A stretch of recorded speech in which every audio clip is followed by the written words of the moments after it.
Okay, class, let's continue in chapter 3. Now we're talking about the same thing, the angle pairs that are made with two parallel lines and transversals. But now we're talking about the special relationship when you have two parallel lines cut by a transversal. In the last lesson, we had actually any two lines cut by a transversal. When you have any two lines, really and truly, the angles can be a mixed bag. The only thing that's going to be congruent, obviously, the vertical angles, because it has nothing to do with the lines. So like 2 and 3 is always congruent. 1 and 4 is always congruent. 1 and 2 will always make 180 degrees. Same thing as 2 and 4 and 1 and 3. It has nothing to do with the other set of angles down here, which is 5, 6, 7, and 8. But when the lines are parallel, then you have special relationships that affect basically all the angles here, which are 1 through 8. For example, here corresponding angles are congruent. In other words, 1 and 5 is the same. 8 and 4 is the same. So don't forget that. And then also what's congruent too is alternate interior. Since the lines are parallel, what that basically means is that it's equally spaced between these two lines. So and it actually touches the transversal at the same exact point and at the same exact angle. So that basically makes it so like 3 and 6 and 4 and 5 are alternate interior. Those are congruent. 1 and 8 alternate exterior is congruent. And the only difference is consecutive interior. You know 3 and 4, not 3 and 4. Well, you know 3 and 4 add up to 180. So guess what? Also 3 and 5 also add up to 180. Just let you guys know. And these are just rules you just got to remember. But with time and practice, you eventually will get it. Like anything else, the more you do it, the easier it gets. So again, consecutive interior, 3 and 5, 6 and 4 are supplementary, just like linear pair, which is 5 and 6, 3 and 4. 1 and 2 is also linear pair. Now what's congruent? Corresponding angles. 1, 5, 2, 6, 3, 7, 4, 8. Those are all corresponding angles. And anything alternate is congruent. Whether it's interior or exterior is congruent. All right, next slide. And this one, in all honesty, it basically piggybacks off of the corresponding angle theorem. If the lines are parallel, and the actual transversal is perpendicular to one line, it's going to be perpendicular to the one, obviously, because these two angles here, which are 90, are corresponding anyway. And as you know, when a line is perpendicular with another one, it creates not one right angle, but 4. So in reality here, we got 4 right angles here and 4 right angles there. All right, moving along. Let's go over these because I thought these were interesting. So for number 3, it says determine the minimum number of angle measures you would have to know to find the measures of all the angles in the figure in exercise 1. Well, the reality is, since these lines are parallel based on the arrows, you just need one angle. So if I say this here, I don't know, let's figure out a cute one. Let's say this is 70 degrees right here, angle 8. If angle 8 is 70, then we know for sure angle 6 is 70. All right. What's alternate interior to 6? 4. So guess what? 4 is also 70. All right, what's corresponding to 6? 2. 2 is also what? 70. So the parallel lines make it easy, and it makes sense. The parallel lines is basically touching the transversal at the same spot, and it's equally spaced. That's one way of looking at it. That's the way I look at it, at least. All right, so then the other thing is, if we know 8, we can find 7. Or if we know 6, we can find 5 because we got supplementary angles. So this has to be 140. And if this is 140, 5 is 140. Well, let me change the color. So the answer to that question, you just need one angle if the lines are parallel. If they're not parallel, then you actually need 2 measures. Because if they're not parallel, then that means the set of 4 angles up on the top, which are 1, 2, 3, and 4, will not be the same as 5, 6, and 7 if these lines weren't parallel. In other words, if the line was drawn was kind of like this. Here we go. If the line wasn't parallel to this one, let's say it was like this maybe. Let's say it was like that. Then obviously these angles here will not be the same as these down here. You can just tell this angle right here, which is really obtuse, and 5 is not as big as that one. You could even say it might be actually still obtuse, but it's not the same size as this one here. I just take that out. All right, so moving along. So that's 140. If 5 is 140, 3 has to be 140 because it's alternate interior to 5. Those are congruent if the lines are parallel. And 1 and 3 are vertical. Vertical angles are congruent no matter what. Alright, look at 4. This says state the postulate or theorem that allows you to conclude angle 3 is congruent to angle 5 in the figure at the right. This is like proofing again. Why are these two angles congruent? Well, these lines are parallel, right? Don't forget, this is still a line here. You can extend it if you want to. Hold on. There we go. So it's still a line. It's parallel with the one on the top. And 3 and 5, if you notice, they're inside the two lines on the alternate sides.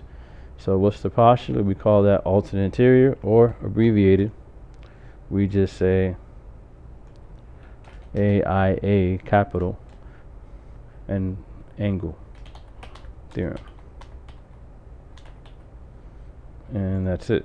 That's how we write it. So when you do proofs with these, that's how you abbreviate alternate interior angles, AIA. Or alternate exterior, AEA, corresponding, COO, CORI period, so on and so forth. Alright, let's do the next set of examples. This one here, easy. I've kind of did this for you already, because it's the same thing over here. So if you want, you can just pause the video, try it yourself, and then just replay it, and then obviously we'll show the answers. So you can just pause it now if you want, and try it yourself.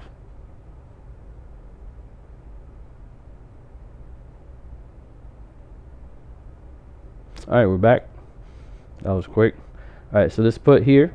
We know these lines are parallel. Only these here, the ones that are basically vertical. So that means what? That means these sets of group are special, and these sets of angles are special. These sets. So what I'm saying is, I use a different color here. 1 is definitely not the same as 9, and you can see that. Let me take that out. Look at 1. This is basically almost barely bigger than a right angle. 9 looks huge. We can say it's like 130, 150. No, 110 is fine, I guess. But it's definitely not the same as 1. And that makes sense because these lines aren't parallel. They're not touching the transversal basically at the same point or the same angle, you can say. So it's definitely not equally spaced. But here, yes, 1 looks the same as 3, 2 looks the same as 4, 5 looks the same as 7, 6 looks the same as 8. Those are all corresponding. So that works. Alright, so let me take this out. Let me erase this. Alright, so let's work with this. Alright, so 3 is 110. So let's put it here, 110. Alright, 110 goes there. Alright, and then let's finish this since we're at it. 110 there. 110 where 6 is at. Why is 6 110? Because it's alternate interior to 3. And it's corresponding to 8 too, for those that are wondering. And 1. We got 110 as well. Alright, we're good? Pretty much. And then find 5 is easy. 5's got to be 70. Because that's supplementary to 1. And 2's got to be 70 because it's vertical to 5. And also 7 is 70. Put it right here. Let's move this out the way. Alright, and then 4's got to be 70 as well. It's supplementary to 8 or 3, and it's vertical to 7. Alright, so that's how quick and easy we got that done. So I can answer this, and I can answer all the ones basically that's set for these. So that's number 9, number 10, and number 8. Alright, let's work with that. Again, that's easy because they gave it to us. Let's change the color. I guess purple. So here, let's see if I get purple. Alright, 12 goes here. So 12 is 55. Oh no, I got something else there. I don't know what that is.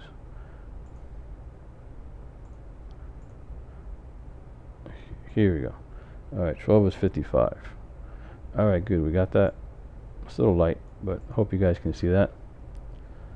All right, 12 is 55, so 15 is 55.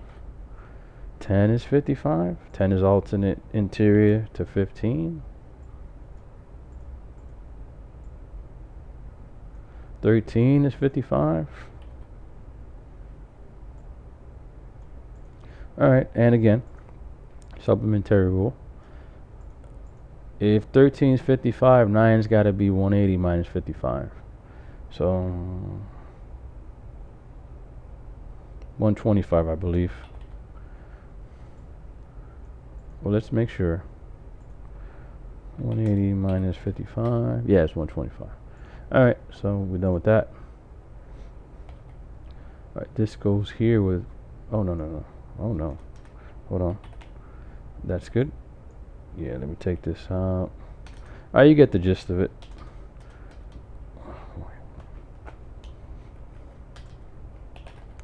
Okay, that goes there. I don't want to waste too much time with this. Alright, so then you can pretty much guess what those are. I hope. Alright, so let me put this here.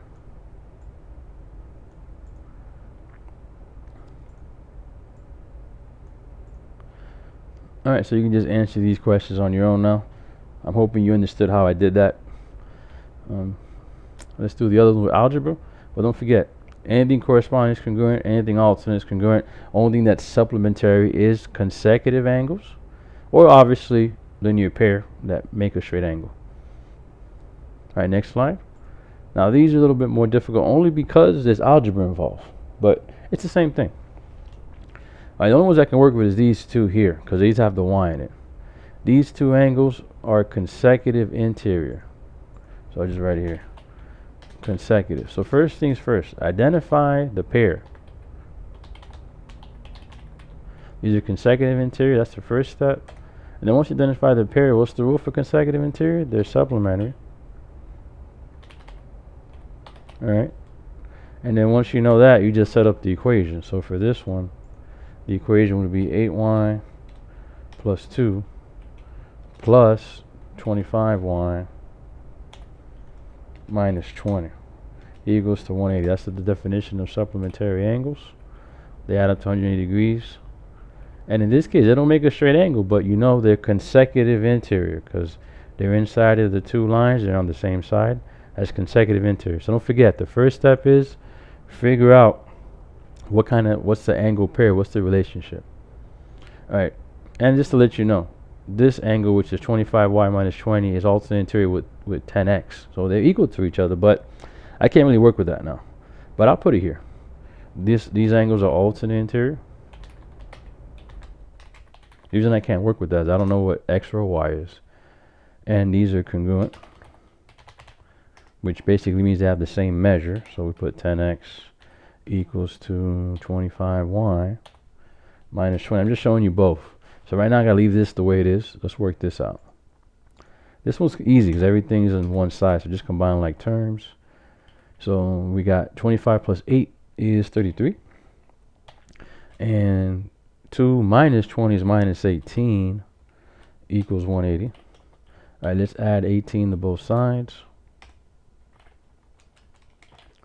And then I get here 33y is equal to 198. And then here I divide by 33. And I get y equals to what? Let me see. Here's calculator time. Alright. Mainly because I'm just too lazy to work it out by hand. 198 divided by 33, it gets 6. Okay, good. So we get a nice number. So that's 6. Alright, they just want x and y, really. They don't want anything else, so I don't have to find out how much the measures are. So it's a little bit easier. I got y, now that I got y, I can just come here and substitute it in to find out what x is. So let's substitute. So that's 10x equals to 25 parentheses 6 minus 20. Alright, let's continue working this out. In other words, simplify it. 25 times 6, I believe, is 150. Because 25 times 4 is, it's 150. Alright, minus 20. Then I get 10x is equal to 130. And again, we just divide. In this case, x will equal to 13. And that's it for that one.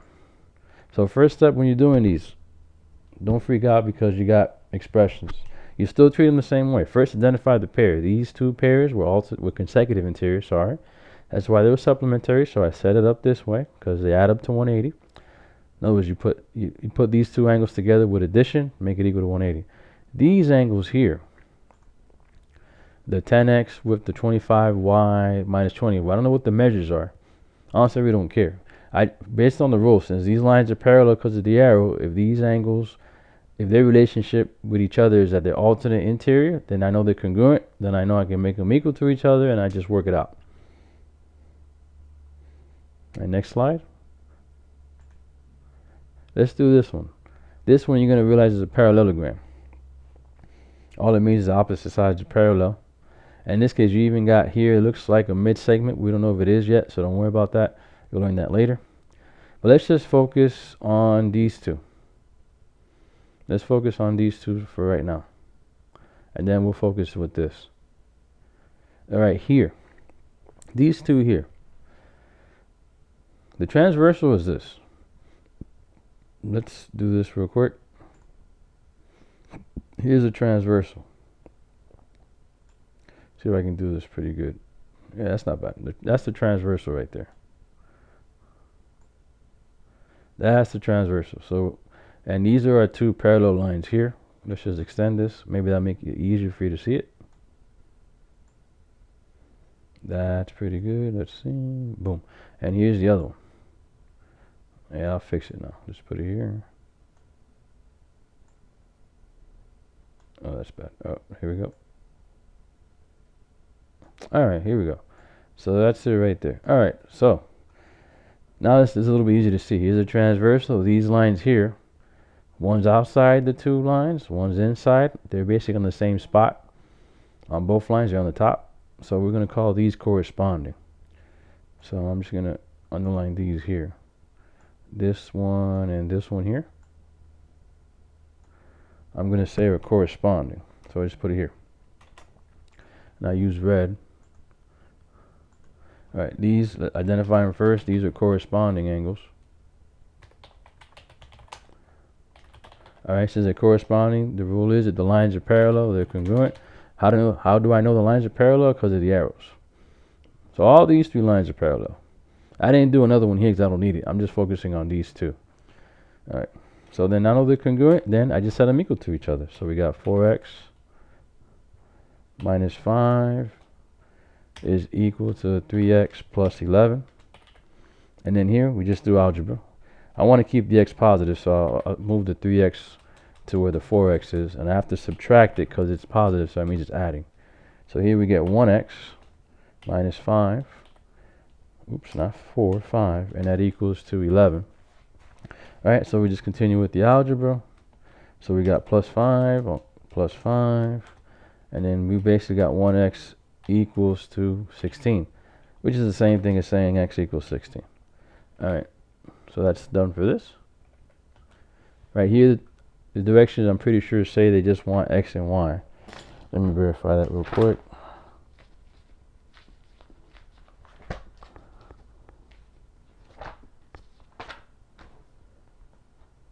Yeah, they just want x and y, just like the one we did before. Alright, so I already got x. Alright, let's find y. Now let me experiment here, because this might not be easy to see this way. So I'm just going to flip it like this. Alright, let's flip it like that real quick. And let's work with this like this. So maybe it's easier to see. Okay, let me take this out. Take that out, take that out, take that out. Let's erase all of this. Alright, so I flipped it for a reason, so you can kind of see a little bit better. And we'll just leave it here. Alright, so let's draw our lines.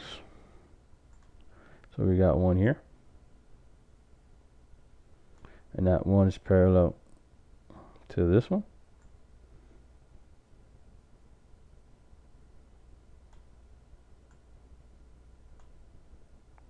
Okay, we don't want you, so get out. Alright, so this goes here. Alright, now the transversal is where? It's actually here. So I'm just focusing on this. So when you're doing these kind of problems, try to do this in your head if you can. Or if not, write it on a piece of paper and just draw it. Now I'm focusing on these angles here. So let's use this. So I'm focusing on this angle and this angle right here. No, different color. So I'm focusing on this angle here and this angle. So I just, these two here. Just focusing on these two. Alright, they're both inside of the two lines and they're on the same side and they're consecutive. So we call these angles consecutive angles, or more specifically consecutive interior, because there is actually consecutive exterior. The book doesn't tell you that, but consecutive exterior is still the same rule. They add up to 180. Alright, so these angles we first identify them. They're consecutive interior.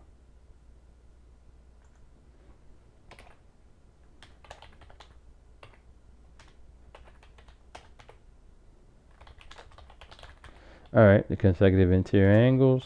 So by rule, if the lines are parallel, which they are, because there's the arrows, this line is parallel with this line, why it's two arrows, and this one is not, obviously, but they're supplementary.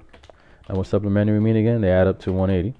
Alright, so then we just set up the equation for this one. So it will be 3y